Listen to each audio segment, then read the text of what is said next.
Hey guys, what is up? Pixels here, and in today's video I'm just going to do a quick Jake Park beginner build. Now, with a beginner build, of course, you don't need any teachables from other survivors to put into this build. And the build I've chose right now, which is totally awesome, it's a really good balance between separating yourself from the killer and also running the killer at the same time. It's a very good balance. It's very handy in a lot of situations. And so yeah, let's just jump straight in. So the first perk I went with was Iron Will, which is a Jake Park perk. I do recommend that you try and level Jake up first, probably out of anyone. He's definitely a must level up survivor in the game to get this perk, because Iron Will is amazing. It's definitely one of the best survivor perks around, and you know, trying to put Iron Will in each build, you know, you're probably gonna, it's gonna definitely give you a better chance of surviving, especially against some killers like Spirit who require to listen to audio and stuff like that. Of course, you don't realize how much you rely on audio until you actually play killer yourself, and how much, you know, you need to listen out for where the survivors are during a chase, you know, like behind the wall and stuff. And Iron Will really masks that very well.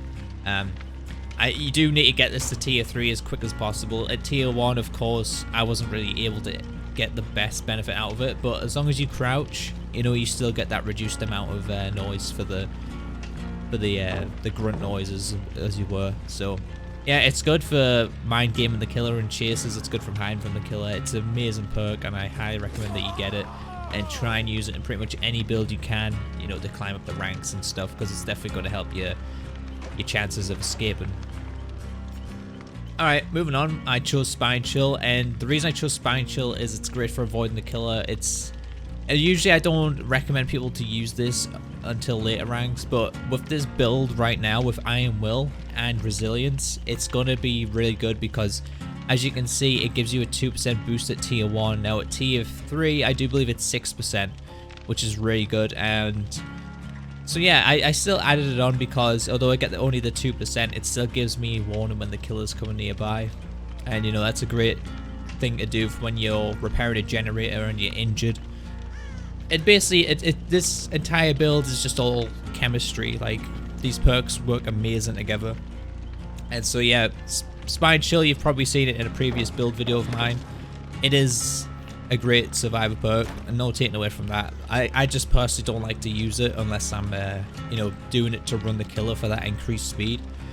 As you'll see in the clip right now, I'm running the killer for quite a long time with Spine Chill and Resilience, and I'll explain why. Okay, so moving on. With Resilience, it grants you a 9% additional speed when repairing, sabotaging, healing, unhooking, vaulting, cleansing, basically anything.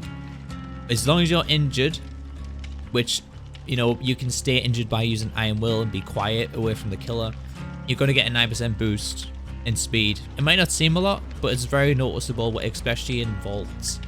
You know, vaulting over pallets and windows, very helpful.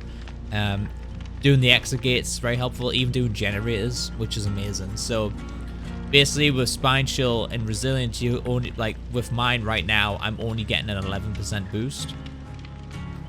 Is if the killer's nearby, basically. Usually I'd only get 9%, but as the killer approaches you, you will get that 11% boost, which is going to be really handy, you know, to get a faster vault off or whatnot. But yeah, Resilience is very underrated, and not a lot of people actually use this perk, but it works in great chemistry with Iron Will, Spine Chill, and yeah, it's just really good. I'd highly recommend. I wouldn't say with a beginner you're going to be running the killer loads. So what this is really good for is, you know, them pesky survivors, you know, the randoms. They don't give you that heal, so you know, you'd be better off staying with Iron Will, staying quiet. You know, you can quietly repair a generator, and it's going to give you a 9% boost repairing that generator. And of course, you can avoid the killer when he comes nearby.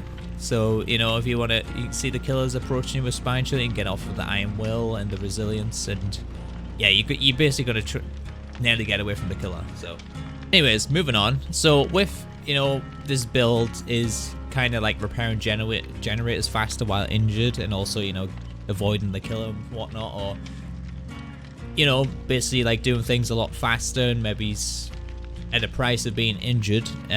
We got Dark Sense, and Dark Sense, I never used to run this perk, but I ran it in this build, and my god, I had so much fun with this perk. If people work on the generators while you're running the killer, it's you can just basically see the killer like, you know, for 5 seconds every time a generator pops. So you can see him through walls, you can, you know, choose which way to avoid him. It's really good. And the best part of this is, it also works if you repair a generator. So if you're injured, you repair the generator quickly, you're going to see dark sense, you're going to see where the killer is. And basically it's very good information, and in this game information can be, you know, the difference between life or death. So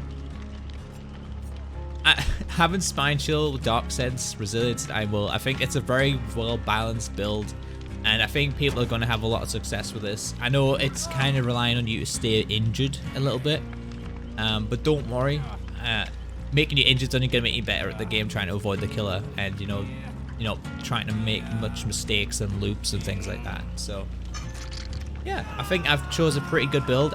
Jake doesn't really have that many good perks. Otherwise, he has, you know, Saboteur and he has Calm Spirit. Again, I wouldn't really use these because Calm Spirit only really works against a handful of killer things. Saboteur, you have to combine with a bunch of other teachable perks, and you know, it's a bit of a headache. But yeah, so if I was you guys and you're starting off with Jake, I'd start with Iron Will. You know, I'd start with Spine Shield, Resilience, whatever. You're going to have a lot of fun running this build. And yeah, I think that's pretty much it. I hope that sums it up. I kind of want to make these a bit quicker because I know they do drag out quite a bit. So thank you guys so much for watching. If you have any questions about the build, please leave me a comment down below. If for those of you who are interested, I do stream this game Monday to Thursday on this YouTube channel, so be sure to hit that subscribe button if you want to check that out and watch me, you know, collect them salty killer tears. But yeah, thank you guys so much for watching. If you do have any recommendations that you'd like to put in again, like towards this build, you know, in the comments, I do like to take people's suggestions into account. You know, maybe I'll pin the comment. Right now, I'm actually having a lot of fun doing these build videos and coming up with new ideas for you guys to test out.